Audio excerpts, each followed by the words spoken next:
talking to Alex Barrera from Spain, entrepreneur from Spain, engaged in an international accelerator for startups, quite well known in Poland, especially for many Polish startuppers. I'm glad for that. Yes, you've been in Poland for many times. You've listened to many pitches of Polish startuppers. How does Polish scene of startups looks for you? It's an interesting question. I was recently talking with most of the teams at Gamma Rebels, and they're in Warsaw. And on one side, I was very surprised because the level of the startups was amazing. I mean, from the technical point of view, they are brilliant.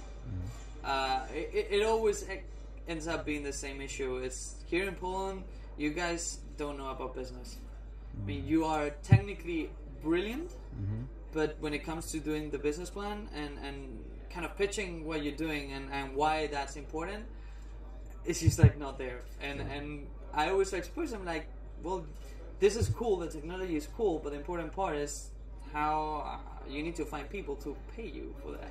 Is that common? Is that common problem for Polish startups? I see this it's especially true for Poland, and well, I don't know all of the countries in Europe, but in general, it's something I've been seeing since last year. I was here too, and it was the same.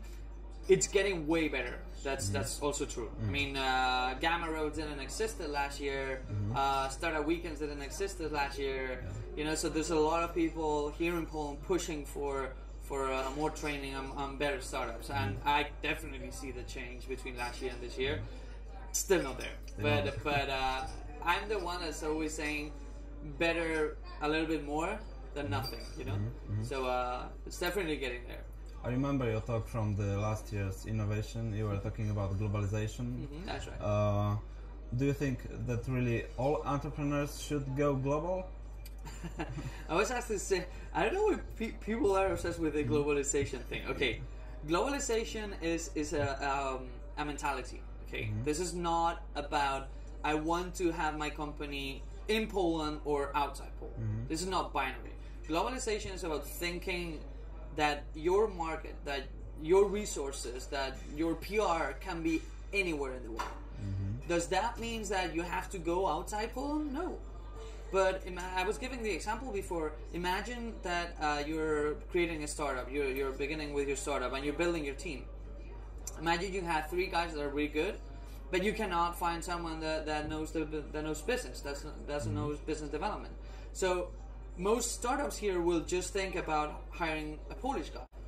Well, global person, someone that has a global view of things, will go like, where can we go? To what country or to what hub can we go to actually grab a really badass business developer? You know, I don't care if they're from Romania, if they're from Germany, Spain, England. I don't care. I mean, I want the best guys.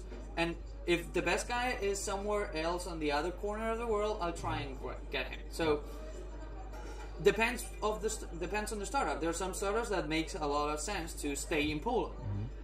Some others do not have that luxury in terms of if you need to have a bigger scale, you need to go outside Poland at some point. Then again, if you have a strategy that goes through local first and then you expand, that's okay. That doesn't mean that you're not global. It means that you're intelligent and you're using your resources wisely because you're not spending your resources going out when you don't need to. Then there are other startups that are global in nature. My new project is called Press 42, I have no base of operations because I don't need to be in a specific country. I'm launching this for everyone. So in my case, I'm global from the very beginning. I have advisors that are French, that are Americans that have been living in France, Americans that are living and working in Spain, Argentinians. I don't care. Okay. The subject of your today's speech was communications, problems with communications and promotion of startups. What problems do they usually have? Are there any specific You will have to come to my talk. Problems they have. Well, first of all, there's a huge problem with people not knowing how to write a story. Okay, people think that talking with the media is about, hey, I will shove up my what I want you to write about to someone in the media, and then things will happen. Well, I'm sorry to break this, but that doesn't work like that. You know, you have to tell a story. You have to have something that's interesting, not just for the writer or for the media guy, but for their audience. You know, I won't write about a startup, I don't know, that talks about dogs and cats if my audience doesn't care about that. It makes it more understandable? Yeah, I've seen, and I'm, to be honest, it's hard. It's hard to tell a story on what you're doing, because it's hard to kind of reach this point where you see the abstract view of what you're doing. You know, the tech guys, and this is probably especially true in Poland. I'm a tech guy. I'm a computer scientist. So I remember years ago when I tried to explain something to someone, I kept using technical words. Well, to a journalist or someone that's running a media outlet, they don't know this. They don't. First of all, they don't care. But second of all, they don't understand what you're talking about. So you need to tell a story that everyone can actually get, because that's what the audience is gonna watch. If you're able to do a story that's entertaining, that people have fun with, then it's brilliant, because it will always work. It's like with talks. If you give a talk and you just give information, it's a boring talk. If you just start yelling around the place and talking and saying fun stuff, people will react, because it's more entertaining. But for startups, with whom it is most difficult to communicate? The clients, the investors, the I don't know, press? That's a very good question, because I would say that they're different and the same. You know, the communication you have to do to an investor is the same one you have to do to your customer, and it's the same one you have to do to the media. There's slight variations of it, but things like, if I talk with an investor, I'm going to talk about how much money do I want and why do I want that money, what I'm going to do with that money. If I'm talking with a customer, I will stress out what's the value they are getting out of my product or my service. If I'm talking with the media, I will probably go towards the customers, because you guys are going to share this with your audience, and probably most of them might be my customers. So I would say, hey, you guys should look at this, because this is the value you will get out. So, but in the end, it's the same message. The only difference is that you stress one thing or the other, but you will say both. So is telling stories the simplest way to overcome this problem? I have a simplest way to approach this is, what would you like to listen? If you were reading something, if you were listening to a video, to an interview, what would you like to hear that would make you understand what this guy is selling?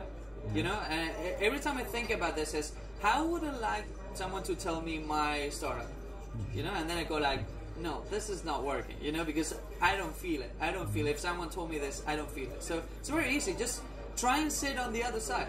This is a very good exercise. Sit down, listen to someone pitch you, and you will go like, there's something I'm not getting. So what is the crucial way for startups to communicate? The crucial way is to understand that communication is the key. Most startups just do not understand that. They think that their product is the important thing. Well, I'm sorry to say this, but if you don't have an audience, you don't have anything. It's like, yeah, I love writing on my blog. Okay, if you don't have an audience, what's the point in writing in your blog? You know? For yourself. For yourself, you know, it's stupid. So my point is, startups need to start thinking that communication is what's going to make them rich, not their product. That being said, you need to have a product, but it's not the priority. Careful here, because some startups kind of misunderstand this, and they will go like, oh, so we will do PR, we will do a lot of communication, but then they don't have anything. This is what the Americans call snake oil sellers and smoke sellers, you know? No, that's not. It's not what I'm saying. You need to have something, but while you're doing that, you can communicate with people. You can start building relations, and that's what I've seen. after running several accelerator programs, is that the companies that get invested, the companies that get the most users and the most customers, are the ones that communicate the best. They're not the ones that have the best product. They're not the ones that have the best ideas. And this, I know it's hard to kind of understand it, but in the end, my data points tell me that the ones that communicate the best are the ones that go further. And the last question, what factor of a startup that's usually draw your attention makes you think, oh, that's it, that will be a second Facebook, or that thing I want to invest to? I'm very strange there. Okay, although I have to say, yesterday we had Startup Weekend in Poznan, and I tweeted, this guys that just won on stage, if I had to choose one team, one winner, it would be this one, and they were the winners. They won. The kid guys. Yeah. And I'm very rare because I'm someone that always looks on the long term. So I love projects that are changing something fundamental, that are really, really innovative, and they might not make money on the short term, but in the long term, they're really they are really going to change the landscape. Problem is that when you put your investor hat on, you need to make money and fast for your investors. So there's that push between both. If I had to say something that really gets my attention, it would be the passion of the team. For me, it's and I really don't care if the guys know their stuff. You know, some people say, hey, you need to have a good team. I don't care if you don't know how to code in PHP or MySQL. I don't really care. But if I see you and you have, you know, the light, you know, you can see it in someone's eyes that there's something in it that they want to eat. They want to eat planets for breakfast. Oh my God, that's because I know that no matter what people throw to them, they will be able to stand up again and keep walking. You know, and that is what makes a startup. The standing up and keep walking. So you need people that are able to stand up again and keep fighting for what they really believe. Thank you for the interview. Thank you guys, pleasure. Hi guys, greeting from Innovation Conference in Poznan. If you're a startup, if you're an entrepreneur, if you're into tech, this is the place to be in the whole Europe. Thank you. See you next year.